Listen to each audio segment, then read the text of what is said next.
12월 22일 금요일 에바도교의 오늘을 여는 말씀 함께 나누겠습니다. 사도신경으로 신앙 고백 드리겠습니다. 나는 전능하신 아버지 하나님 천지의 창조주를 믿습니다. 나는 그의 유일하신 아들 우리 주 예수 그리스도를 믿습니다. 그는 성령으로 잉태되어 동정녀 마리아에게서 나시고 본디오 빌라도에게 고난을 받아 십자가에 못 박혀 죽으시고 장사된 지 사흘 만에 죽은 자 가운데서 다시 살아나셨으며 하늘에 오르시어 전능하신 아버지 하나님 우편에 앉아 계시다가 거기로부터 살아있는 자와 죽은 자를 심판하러 오십니다. 나는 성령을 믿으며 거룩한 공교회와 성도의 교제와 죄를 용서받는 것과 몸의 부활과 영생을 믿습니다. 아멘. 오늘 함께 보실 말씀은 누가복음 2장 41절부터 52절까지 말씀입니다.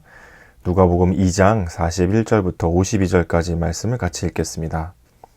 그의 부모가 해마다 6월절이 되면 예루살렘으로 가더니 예수께서 12살 되었을 때에 그들이 이 절기의 관례를 따라 올라갔다가 그날들을 마치고 돌아갈 때에 아이 예수는 예루살렘에 머무셨더라. 그 부모는 이를 알지 못하고 동행 중에 있는 줄로 생각하고 하룻길을 간 후 친족과 아는 자 중에서 찾되 만나지 못함에 찾으면서 예루살렘에 돌아갔더니 사흘 후에 성전에서 만난즉 그가 선생들 중에 앉으사 그들에게 듣기도 하시며 묻기도 하시니 듣는 자가 다 그 지혜와 대답을 놀랍게 여기더라.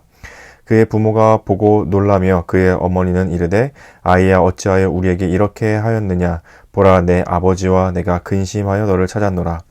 예수께서 이르시되 어찌하여 나를 찾으셨나이까 내가 내 아버지 집에 있어야 될 줄을 알지 못하셨나이까 하시니 그 부모가 그가 하신 말씀을 깨닫지 못하더라.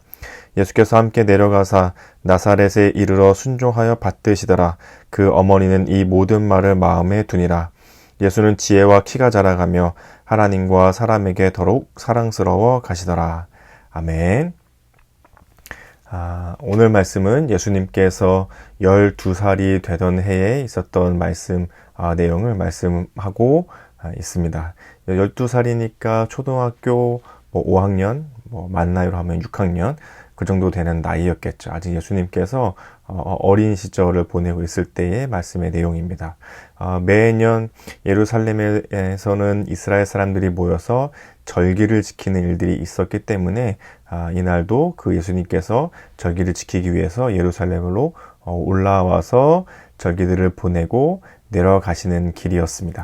우리도 명절이나 그런 것들을 지낼 때 거기서 지켜야 될 여러 가지 규칙들이나 같이 해놓은 일들이 있는데 마찬가지로 이스라엘에서도 같이 모여서 절기를 지키면서 해야 될 일들, 무교병을 먹거나 절기를 지키면서 하는 일들을 보내고 이제 막 돌아가는데 가족끼리 가는 것이 아니라 마리아, 요셉, 예수님만 이렇게 가는 것이 아니라 아마 무리를 지어서 좀 다녔겠죠. 같이 사는 가족들 혹은 친족들, 같이 왔던 사람들이 동시에 여러 그룹이 같이 내려가거나 혹은 남녀로 나누어서 남자들이 같이 뭉쳐서 가기도 하고 여자들이 같이 뭉쳐서 가기도 하고 거기 아이들도 같이 따라서 묻어서 이제 돌아가는 길이었을 텐데 예수님도 마찬가지로 마리아, 요셉, 예수님만 가는 것이 아니라 여러 사람들이 이렇게 뭉쳐서 그룹으로 왔다가 같이 돌아가는 길이었기 때문에 예수님이 있는지 없는지 혹은 마리아는 아빠 요셉에게 있겠지라고 생각했을 수도 있고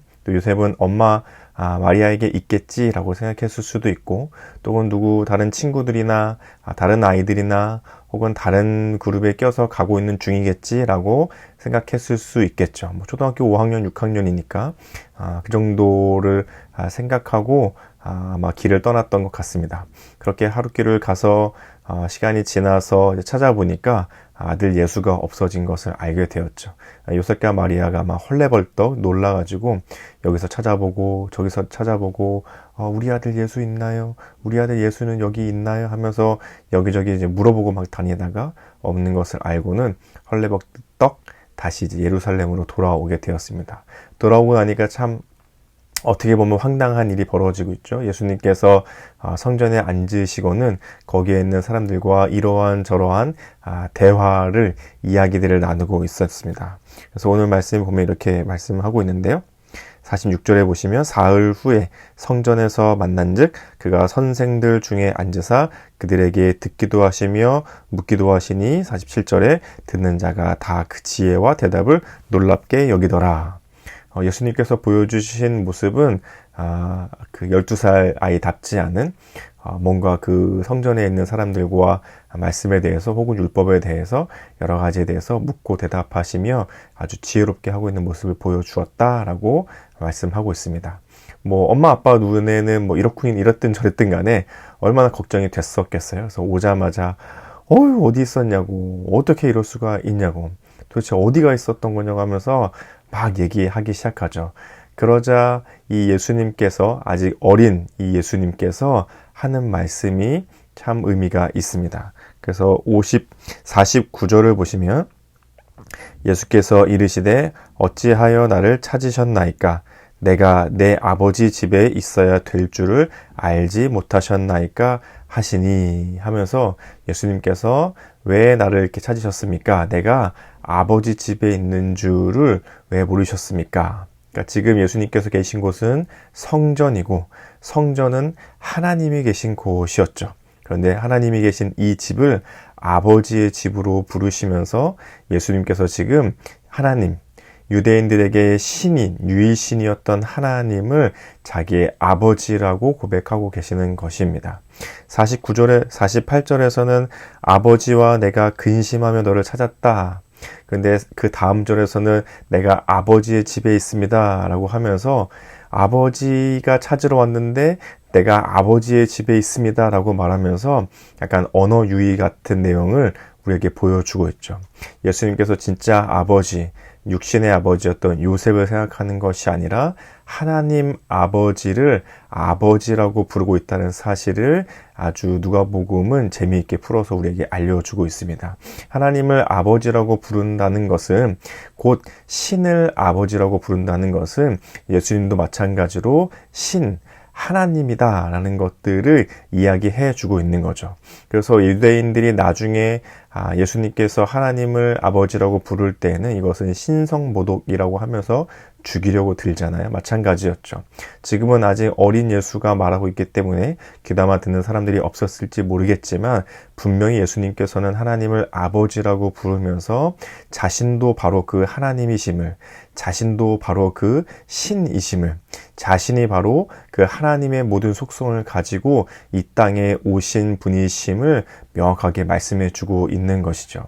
예수님께서는 가볍게 지나가듯이 말하는 것처럼 느껴지지만 이것은 아주 의미 있고 중요한 내용입니다. 하나님께서 이 땅에 사람의 몸을 입고 이 땅에 오신 것이 바로 예수님이셨고, 예수님도 역시 어렸을 때부터 그런 마음과 태도를 알고 계셨고, 자신이 곧 하나님의 아들로서, 곧 하나님으로서 이 땅을 살아가고 계심을 알고 계시던 분이었던 거죠. 그리고 누가복음에서는 명확하게, 성경에서는 명확하게 그것이 예수님께서 하나님의 아들이었다는 것을, 하나님이었다는 것을 우리에게 알려주고 있습니다. 그리고 나서 예수님께서 우리 그 부모에게 하시는 말씀이 있는데요. 51절과 52절에 보시면 다시 예수님께서 부모와 돌아가시는데 51절 예수께서 함께 내려가사 나사렛에 이르러 순종하여 받드시더라. 그 어머니는 이 모든 말을 마음에 두니라. 52절 예수는 지혜와 키가 자라가며 하나님과 사람에게 더욱 사랑스러워 가시더라 하면서 예수님께서 그 말씀을 하시고는 다시 부모 요셉과 마리아를 따라 돌아가시게 되는데, 돌아가시고 나서의 모습을 이렇게 표현합니다. 51절에 보면 나사렛에 이르러 순종하여 받으시더라. 예수님께서도 분명히 앞서 말씀하셨던 것처럼 하나님의 아들, 신적인 존재임을 분명히 알고 계셨지만 예수님께서 먼저 보여주신 모습은 그의 부모에게 순종하는 모습이었습니다. 예수님을 낳아준 요셉과 마리아, 육신의 부모에게 순종하는 모습을 보여주었죠. 이 모습을 보면서 순종의 반대말이 뭘까라는 생각이 좀 들게 됐습니다. 순종의 반대말이 뭐라고 생각하세요? 흔히 쉽게 우리가 생각하기에는 불순종이라고 생각하시겠죠. 물론 그것도 맞는 말인 것 같습니다. 순종의 반대말은 불순종이죠. 그러나 오늘 본문을 보고 있으면서 드는 생각은 순종의 반대말은 불순종이라기보다 순종의 반대말은 무질서라는 생각이 들었습니다. 질서를 지키지 않는 것. 하나님께서 예수님을 이 땅에 보내시면서 그분도 나도 하나님의 아들이며 나도 신적인 존재라는 마음의 확신을 분명히 가지고 계셨지만 그의 육신의 권위자, 그의 삶의 권위자인 부모님에게 보여주는 태도는 순종이었습니다. 내가 하나님이니까, 내가 신의 아들이니까, 내가 곧 이 땅에 온 하나님이니까 나에게 순종해 라고 하지 않으시고 지금 12살을 보내고 있는 어린 예수님께서 그의 부모에게 보여주신 태도는 순종이었습니다. 예수님의 권위자는 그 당시에 그때는 부모 요셉과 마리아였을 것이고 그 부모에게 순종하는 것이 당연한 질서였음을 예수님께서 보여주고 계시는 것이죠. 그래서 무질서하게 질서를 깨지 않으시고 자기 마음대로 하지 않으시고 예수님께서는 권위자에게 순종하는 모습을 보여주고 계시는 거죠. 우리에게도 순종의 모습이 있어야 합니다. 당연히 하나님의 말씀, 예수님께 순종해야 하는 것은 당연하죠.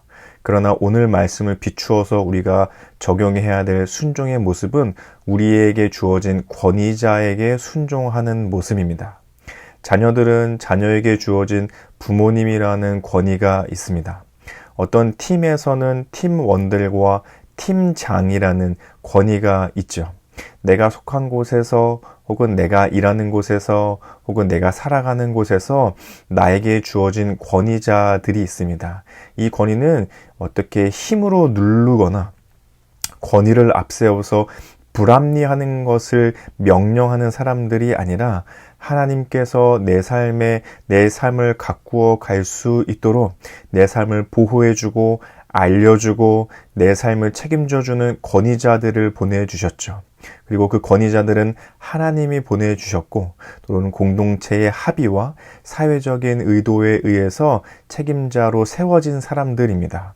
그래서 우리에게 주어진 그 권위자들에게 우리가 지켜야 될 태도는 순종이죠. 이것이 바로 하나님께서 우리에게 주신 질서입니다.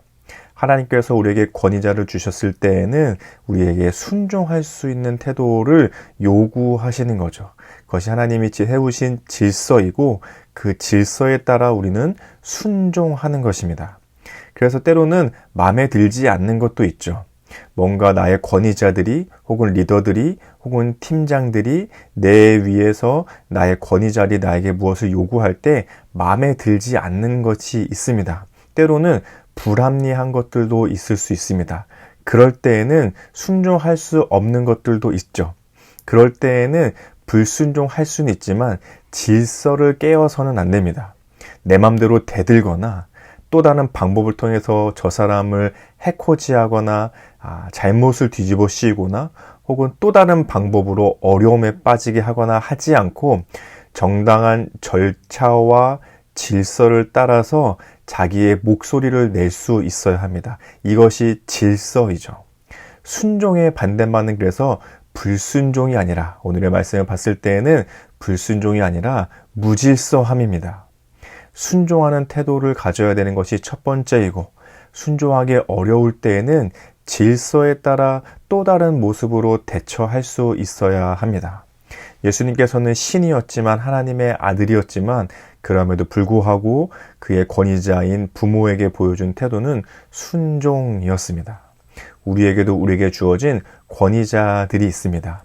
그들에게 보여줘야 될 태도는 순종입니다.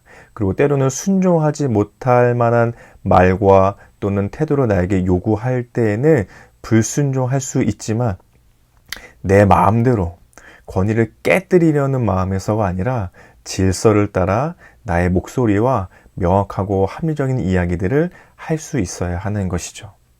그것이 오늘 51절 말씀에서 살펴볼 수 있는 내용들입니다. 그리고 또 한 가지 52절에서는 이렇게 표현하고 있는데요.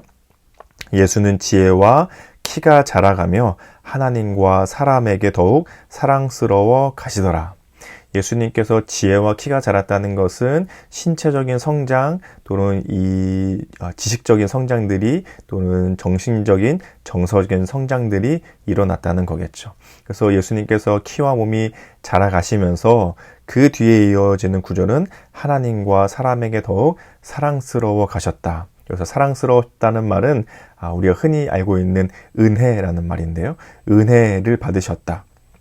예수님께서 몸이 자라면서 지혜와 키가 자라셨고 하나님과 사람의 은혜 안에서 또는 그들의 호의 안에서 자라가셨다라고 말씀하고 있는 것이죠.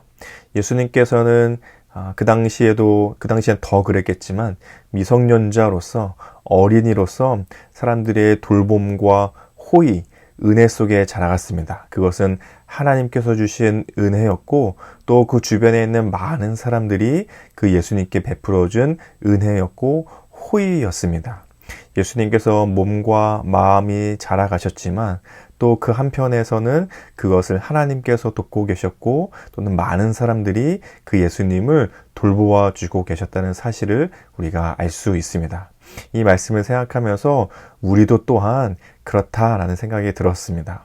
우리도 몸이 자라고 마음이 자라고 성장기 어린이나 청소년에서 자라는 것이 아니라 이 세상을 살아가면서 우리의 숨이 멎는 순간까지 우리는 계속해서 자라나고 있잖아요. 몸이 크고 키가 크는 것만이 크는 것이 아니라 우리의 삶이, 배움이, 지식이, 삶의 경험이, 지혜가 점점 자라가는 것처럼 우리는 평생을 자라가게 되죠. 근데 우리가 자라갈 때 우리 홀로 자라가는 것이 아니라 첫 번째는 하나님께서 우리를 돌보아 주고 계시고 또는 두 번째로는 우리 주변에 많은 사람들이 우리에게 은혜를 베풀어 주어서 우리가 그 안에서 자라가고 있습니다. 그것을 생각하면서 감사할 수 있으면 좋겠고 또 한편으로는 우리도 또한 내 주변에 그러한 사람들을 바라보면서 그 사람들이 자랄 수 있도록 건강하게 자라갈 수 있도록 은혜 안에 자라갈 수 있도록 베품을 흘려보내고 은혜를 흘려보내고 선을 흘려보내는 삶을 살아야 한다는 것입니다.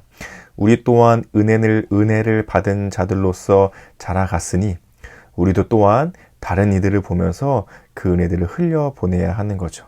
그것이 우리의 어린이들 또는 청소년들, 청년들, 우리의 다음 세대일 수도 있고 내 주변에 소외되고 힘들어하는 이웃들일 수도 있고 또는 우리 가정 안의 자녀들일 수도 있고 혹은 내 도움과 내 손길과 나의 선이 필요한 또 다른 사람들일 수도 있겠죠.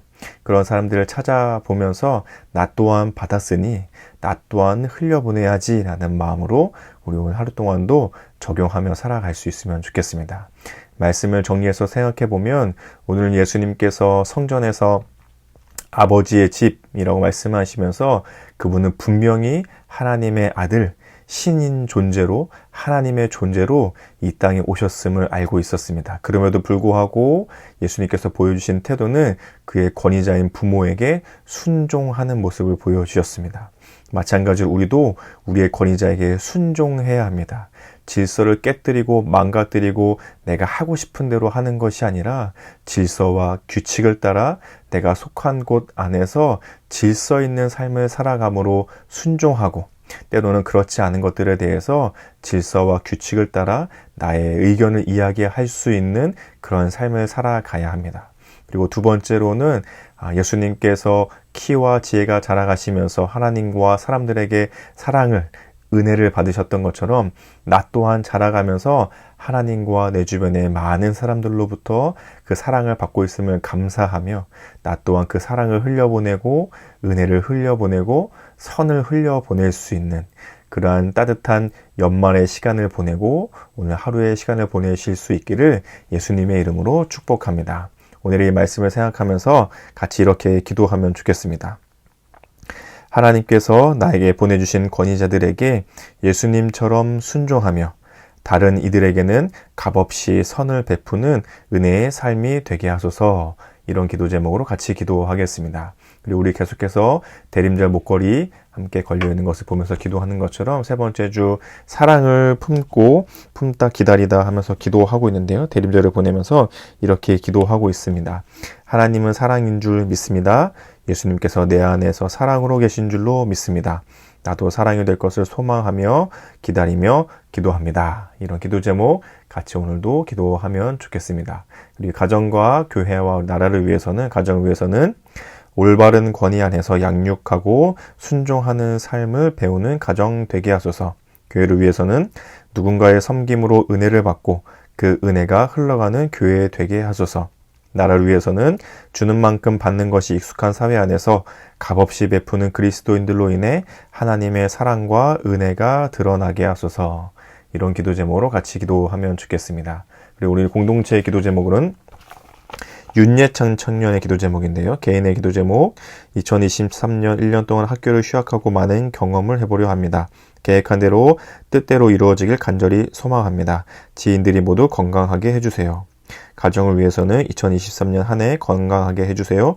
특별히 할머니께서 치매를 앓고 계신데 더 이상 심해지지 않게 도와주세요. 삶의 현장을 위해서는 후에 교생 실습과 학교 현장에 나갈 때 아무 문제 없도록 해주세요. 교회를 위해서는 에바다 교회가 믿음과 신앙생활의 선두주자가 되었으면 좋겠습니다. 사회 나라 온 세계를 위해서는 전쟁 중인 나라는 전쟁에 멈추게 하시고 모든 나라 국민들이 행복하고 평화로운 세상이 되었으면 좋겠습니다. 이런 기도 제목이 있는데 우리 윤예찬 청년을 생각하면서 또 이 참 중요한 청년의 시기를 보내고 있는데 늘 하나님께서 돌봐 주실 수 있도록 사랑하고 축복하는 마음으로 같이 기도해 주시면 좋겠습니다. 우리 계속해서 기도하고 있는 우리 이화숙 권사님 건강과 회복을 위해서 같이 기도해 주시고 마지막까지 하나님을 믿는 믿음 놓치지 않으시도록 우리 권사님을 생각하시면서 같이 기도해 주시면 좋겠습니다. 또 우리 성도님들 서로서로 기도 제목 알고 계신 것이 있으시면 함께 기도해 주시고 개인의 기도 제목으로 기도하신 후에 주기도문으로 시간을 마치도록 하겠습니다. 함께 기도하겠습니다.